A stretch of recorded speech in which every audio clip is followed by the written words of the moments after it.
Today we're comparing the Shure SM57 versus the Rode PodMic. Let's get into it.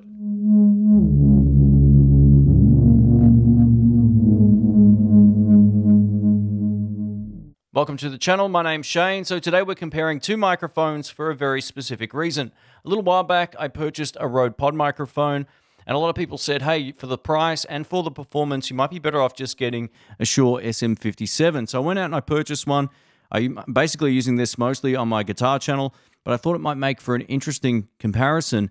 Also go over some of the pros and cons of both. Check out the proximity effect, see how they perform, both going through the DBX, which you're listening to right now, and then also direct to a sound card. I haven't got any extra EQ applied to either of these, and as you hear each of them, I'll leave some annotations on screen about which one you're listening to at that particular point. For those who don't know much about the Rode PodMic, it's essentially Rode's budget-friendly version of their Procaster. Now, I actually did a shootout between the PodMic and the Procaster, and if that interests you, I'll leave a link up in the cards.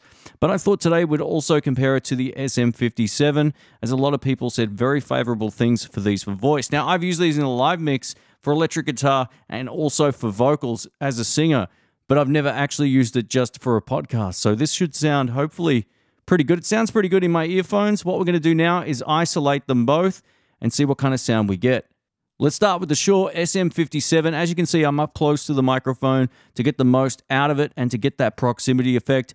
If I was to sit back a little bit, it's going to lose a little bit of bass and volume, but you get up nice and close and it actually sounds pretty nice. It's very toppy and very sizzly on that top end. So you might notice also I'm running one of these little sock wind filter things on the front, and that's for a very good reason. If I was to take this off and talk up this close, it sounds great, right? Until I say a P or a B word, and then you might notice the plosives get a little bit obnoxious. So if you're going to use an SM57, definitely get one of these.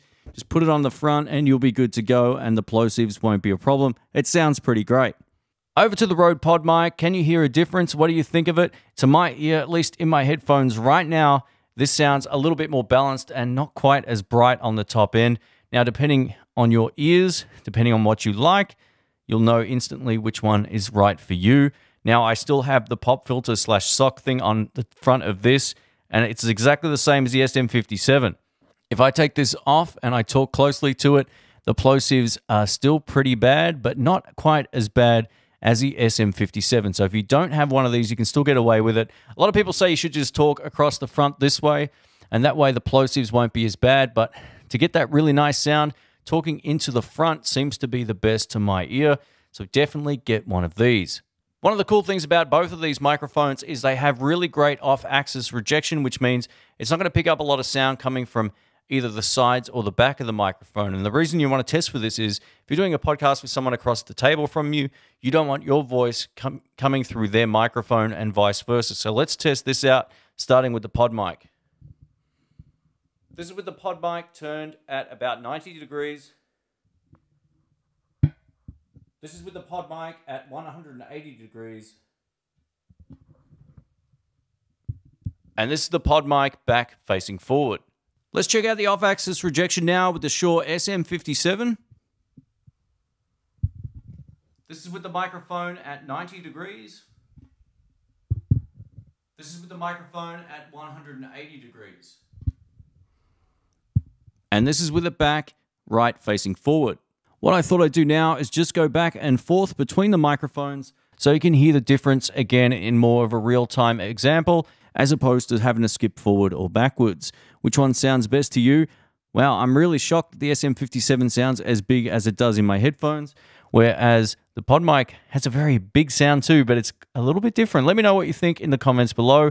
Right now, though, what I'm going to do is bypass the DBX and go straight into my Zoom recorder without any other processing. So here we go. All right, so I'm back and I'm just going direct straight into the Zoom recorder. You're probably going to notice a massive difference in the sound quality. I highly suggest if you want to take podcasting seriously and get the best type of sound quality, to get a DBX286S. I'll leave a link up in the cards to my full review about that if you want to learn more about it. I'll also leave some links below.